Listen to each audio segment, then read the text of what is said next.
विवाह वार्षिक गछटे कार्यक्रम। नमस्कार मु सोनाली स्वागत करुछि न्यूज भारत को। तेज रियाली तथा ओडिशार अग्रणी स्वेच्छासेवी तथा गांधीवादी अनुष्ठान ग्रामीण सेवक समाज ट्रस्ट प्रतिष्ठाता समाजसेवी तथा अध्यक्ष संतोष कुमार माझी ट्रस्टी तथा सांबादिका सरोजिनी बेहरांकर 10व विवाह वार्षिक अवसर में कसरता स्थित ओहळ पड़िया वृक्षारोपण करिसेंति। ए अवसर में समाजसेवी तथा वंदे उत्कल राज्य सभापति विजय कुमार मिश्र, ग्रामीण सेवक समाज ट्रस्ट स्थायी सभापति प्रसन्न पात्र, कसरता सरपंच युवनेता सुरेश पट्टनायक, नियाली ब्लॉक कांग्रेस कमिटर पूर्वतन ब्लॉक सभापति सौभाग्य बस्तिया जोगदे उभय दंपति को शुभेच्छा जनाइबा सह वृक्षारोपण करथिले। अन्यमानक मध्य ग्रामीण सेवक समाज ट्रस्ट महिला सभापति प्रियंका सेनापति, लक्ष्मीप्रिया दास, प्रियंका भूया, निहारिका दास, समीर भोई और श्री माझींकर ज्येष्ठ पुत्र साई गुरु नारायण एवं कन्या शरण्या प्रतिमा वैष्णवी प्रमुख उपस्थित थे। परिवेश सुरक्षा पर आज जलवायु परिवर्तन एवं एथिपाई आम समस्ते दायी। यार सुरक्षा पर एकमात्र विकल्प पर्याप्त परिमाण वृक्षारोपण। तेणु जन्मदिन हो कि विवाह वार्षिक किंबा श्राद्ध वार्षिक गछटे लगाई तार जत्न नेबापई अनुरोध करिसेंति श्री माझी। ग्रामीण सेवक समाज निरंतर यह प्रयास जारी रखिछि एवं आगामी दिन में रखिबो मध्य। न्याड़ी कसरतारू प्रीतिप्रज्ञा पट्टनायक रिपोर्ट, जी न्यूज भारत। जय श्री जगन्नाथ। विजय कुमार मिश्र, राज्य सभापति वंदे उत्कल महासंघ।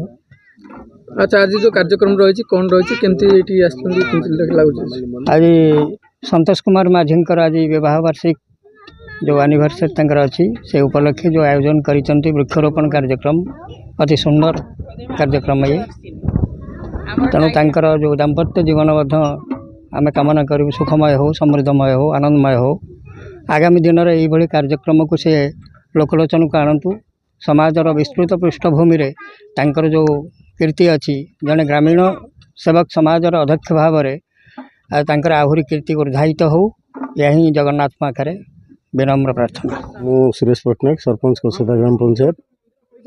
आज ये जो कार्यक्रम रही संतोष कुमार माझींकर जे अध्यक्ष अच्छा आमर ग्रामीण सेवक संघर, मु बहुत धन्यवाद दूसरी। प्रति वर्ष पर सी भी से कार्यटी कर सबुथिरे पार्टिसिपेट रहे। गोटे गछ लगेगा, गछ लगेगा आम क्या ये विश्ववासी ये जनसमाज परिवेश को सुरक्षित रखापी जहाँ सुंदर कार्यटी कर आज दिन में आज विवाह वार्षिक जो दिनटी रही एनिवर्सरी डे आ प्रभु जगन्नाथ पाखे प्रार्थना कर चलापथ कुसुमित हो, दीर्घायु हो, भगवान दीर्घायु करते यही शुभ कार्य से चलतु। भगवान आशीर्वाद कर। जय जगन्नाथ। सौभाग्य रंजन बस्तिया नियाली। आज आम कसरदा ग्राम पंचायत को आसलु। आज संतोष माझींकर 9तम विवाह वार्षिक वृक्षारोपण कार्यक्रम करिसेंति से। तेणु मु निहाती भाव में कहबी प्रभु निकट प्रार्थना करी विवाह जीवन सुखमय हो, समृद्धि हो, प्रभु तांको आशीर्वाद करंतु, से चलापथे आगे चलतु। और गोटे नुआ कथा कहबी विवाह वार्षिक विभिन्न लोक विभिन्न जगह बुलिया जाउछंदी, विभिन्न लोक खाया पीया करछंदी, मौज मजलिस करछंदी, किंतु तांकर आज गोटे नुआ रूप देखा मिली। से आज गोटे वृक्षारोपण करिसेंति। वृक्ष ही जीवन।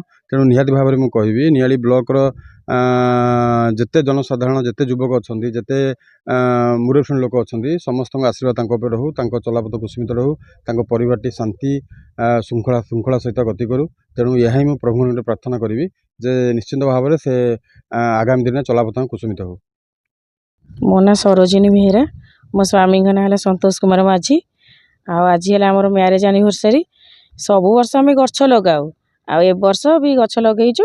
जमती मो बिलरे जेहेतु जगह किणाई ए वर्ष लगेचु, से बहुत खुशी अच्छी। आगुरी विभिन्न कार्यक्रम आपन करछंती, बहुत कार्यक्रम होईची। सबुठी मो स्वामी गोटे इच्छा कि मैरेज एनिवर्सरी हो कि जन्मदिन हो जेकोस गछटे लगा। सेटा भी मु बहुत भल पाए जे आमे बंचीचे माने निहाती गोटे गछ दरकार। आउ से गछ भी आज बहुत 4-5टा गछ हमर लागिला, बहुत भल लागिला। निश्चित भाव से आम जानि गोटे समाजसेवी आ जड़े वरिष्ठ सांबादिक केमती चली लाइफ सब। हाँ चलती जेहेतु समाजसेवी तो समाजसेवी से टाइम दिखती आउटा भी बहुत भल पाए। यार सबुरी मूल कहवाक गले अर्थ ही सबकिछि। ଆଉ ନହେଲେ ତାଙ୍କର ସବୁ ଗୁଣ ମୋତେ ଭଲ ଲାଗେ, ସମାଜସେବୀ ଗୁଣ ଭଲ ଲାଗେ, ଗଛ ଲଗେଇବାଟା ବହୁତ ମୋତେ ଭଲ ଲାଗେ। ଆଉ ଏଇଟା ହେଉଛି କଥା, ଆଉ କ'ଣ କହିବି।